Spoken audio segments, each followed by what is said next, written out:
Hi, Kamala Sessoms here from Sessoms Law Group. I'm an immigration lawyer that practices here in Atlanta, Georgia. My office is located right off of Beaufort Highway. I've been practicing for more than 10 years.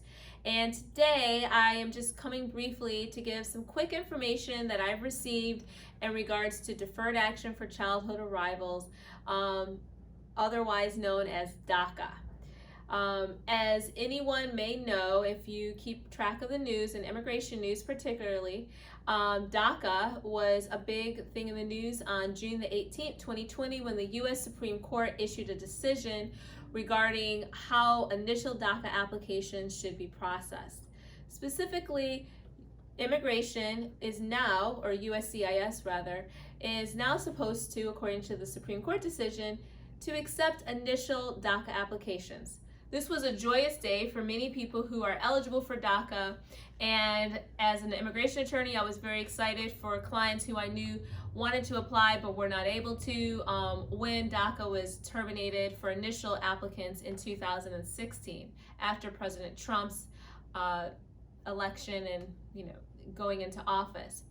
Now we have some very interesting news that has come out. After June the 18th of 2020, after the Supreme Court's decision, there was a little bit of a purgatory because many attorneys didn't know how USCIS was going to process these initial DACA applications. Were they actually going to follow the instructions and the law that was issued by the Supreme Court, or were they not? Some attorneys filed their applications and were issued receipt notices, and their initial DACA applications are pending, whereas some attorneys filed their initial DACA applications and they were rejected and returned back to the attorney. So now we're at a place of unknown. And so today that gray area, that area of unknown, has been clarified by the acting secretary, Chad Wolf, who has issued today an 8-page memorandum regarding DACA applicants. I am going to give a brief snippet. I am still investigating and I'm still researching this, and I will come back with more information, but in summation, there are three points that I think everyone should be aware of. This is not in any way a comprehensive outline or discussion of this memorandum.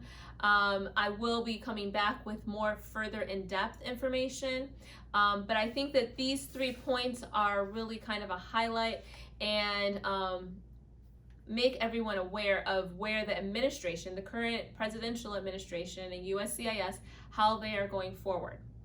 The first thing that Mr. Chad Wolf states in his memorandum is that he has determined that some changes should occur immediately. And so one of his first changes, he says, while he continues to reconsider DACA and if the policy should continue, he has stated clearly that no initial request for DACA should be accepted. Okay?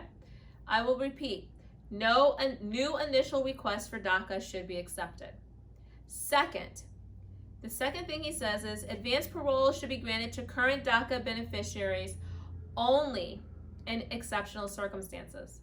Exceptional circumstances meaning you have a death of a loved one, and a loved one meaning someone very close to you in your immediate family, or someone that's very ill. And third, he stated, going forward, renewals of deferred action and accompanying work authorizations should be granted for 1 year rather than the 2-year period. I think that was probably the most surprising and probably devastating information that I received. This is, of course, not a full detailed outline of what this memorandum states.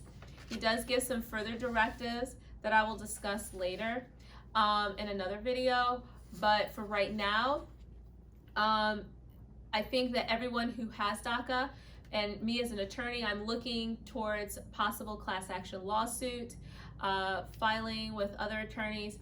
I don't think this is something that we should give up on. I think there's a fight, and I believe that there's still a chance that we can have this changed. The election is in November. If you have the opportunity or if you can vote, you should vote. And we will come back with some further information very soon. If you have any questions, you can give my office a call at 404-315-7222. Thank you.